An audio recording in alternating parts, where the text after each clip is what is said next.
So what we have here is the aftermath of a particularly aggravating job. We're trying to redo the rubber bushings in the rear spring. This is the small end of the spring eye. Has these two bushings to push in from either side.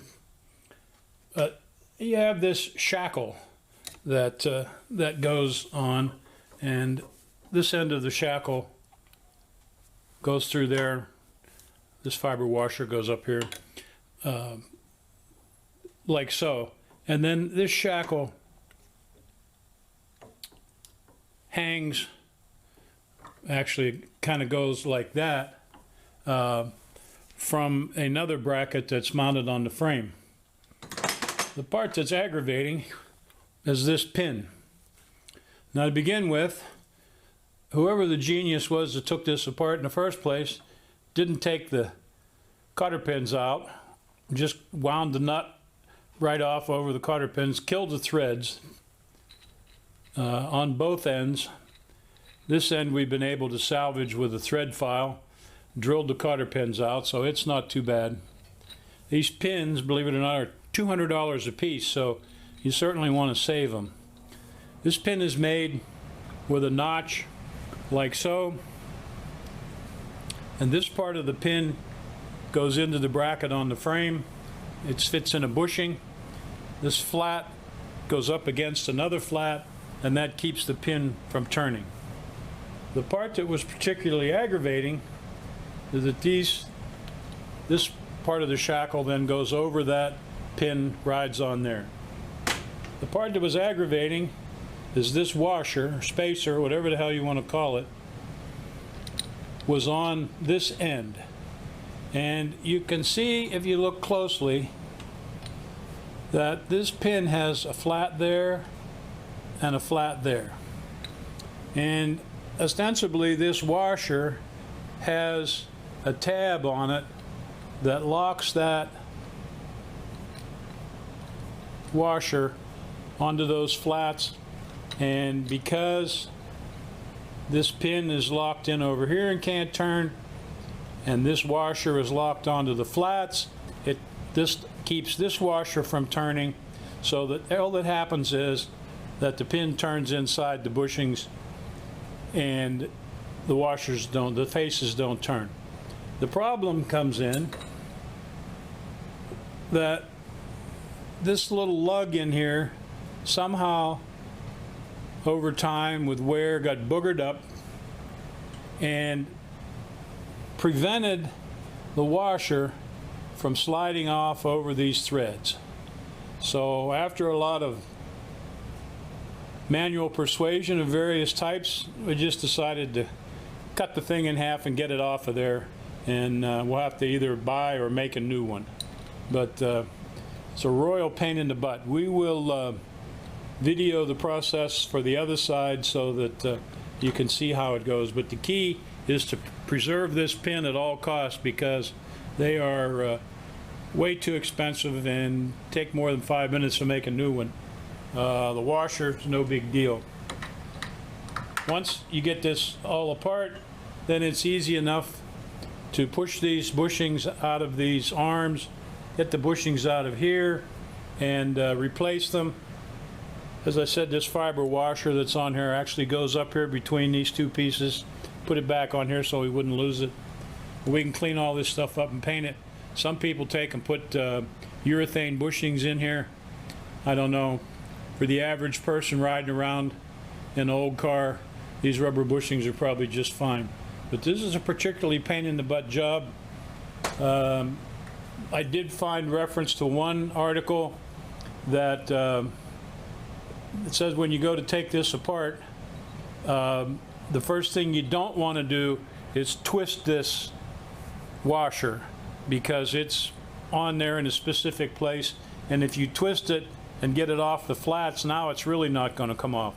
So what you got to do when you get that nut off of there and you got to try to work that washer straight off. We have a 600-page book on how to work on one of these things, and nowhere in there does it tell you how to take this apart. So that's, a nice deal. Those books never tell you anything. But that's the aggravating job for today, and we'll move on to something else. So this is kind of a big deal for today. In the gathering of the parts for this thing, one of the parts that was missing was the original mount for the spare tire. So somewhere along the line, somebody made this spare tire mount, and it's just a hunk of steel with a stub axle welded to it, and the wheel fits over here in some fashion, and then a wheel nut is threaded on, and that holds the thing on the car. It's extremely heavy because it's all steel, but it would get the job done. So we found in the pile of parts this original wheel nut, if you want to call it that, but this is made to hold the spare tire on. And there's some other parts that go inside this, but for this video it's just that. What we didn't have was this round aluminum plate that actually is the same size as the steel plate. And this is the original plate that bolts onto the spare tire framework. Threaded inside, it's got a tapered here hub so the wheel fits right up against that. And then the nut screws down in there and retains the spare tire. So when we got this, I actually had to find one in England. They're not easy to find here in this country. The two pieces didn't want to thread together very well. The threads were a little scratchy, binding up. So what we did is put a little valve grinding compound on the stem here of this part and thread this in there and keep working it back and forth, and it just cleaned those threads up really nice, matching them, and now the retaining wing screws right in there quite nicely and it'll hold the spare tire on. It's just another little item that's going to make the car more original and make it a much nicer job. And this in fact is much lighter than this, and that's going to be better because it's all hanging on a little tubular framework. By the time you hang the wheel and tire on there, it's pretty doggone heavy. So we'll set this aside and save it for another day.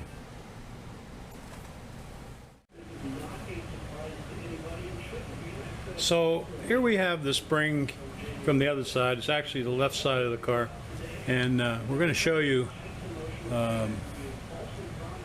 this rear spring shackle that's problematic that we showed you yesterday. This is the spacer that we had trouble getting off on the other side, and basically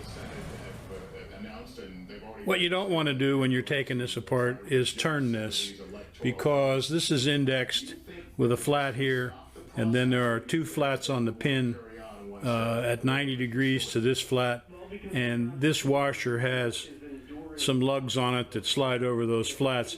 So if you turn that washer on the pin, you're going to just make life even more complicated for yourself. So whatever you do, don't turn this washer in relation to the pin. Now on this side, what we did was spray a little penetrating oil down in here, and then just took a chisel and got under here, tapping ever so slightly, working around, and that washer actually came right up off of there like so. And you can see the flats right there and on the other side, and the little lugs inside the washer here. Now we've taken and cleaned this up. It had a bunch of hammer marks and dents and beats and bangs on it, so we've kind of cleaned it up and resurfaced it a little bit. But what happened yesterday on the other one that we had to cut in half is that the little lug got worn over and actually prevented the washer from sliding off over the threads and left us no alternative but to cut it off. So we saved one, and we'll probably buy one. We could make this, but probably cheaper time-wise to just buy one from the spare parts guy. Now, the next thing that happens is this side of the shackle comes off, and this side of the shackle comes off. The through pin up here, there's a nut here and a nut here, and you can disassemble this whole thing. There's a fiber washer in between the two halves here. The bushing pushes in from there, bushing pushes in from there, and the same thing in the spring eye. And you can take and clean up your pin, clean up the threads, and hopefully use the thing all over again. We have the shackle and pin from the other side. It's all cleaned up. Here you can see the bushings that go in the spring eye. These bushings are still in here. Fiber washer in the middle. And here you have the pin. We've still got to clean up these threads. We managed to drill out the cotter pins and clean up the threads on this end. So that's all good and usable. And slide the thing back together. And just for reference, that washer fits on there like that. So the washer fits on there like that. So that's how it all works, and it's particularly aggravating. And again, it's one of those jobs I'd hate to do on the car, but the best thing to do is to remove the spring from the car, and you can do that by taking them off of this end, pulling the spring out of the rear hanger, drop it down, then take the bolt from the front and pull the front off, take the whole spring out, and then you can have access to this shackle and the bushings. That's the best way to work on it. One thing you want to do is clamp the spring together. They have these spring pack clamps at either end, but there's nothing in the middle. So these first three leaves are loose. What we can do in the backyard is take a radiator hose clamp. Some people use tie wraps. I'm not sure it'd be strong enough.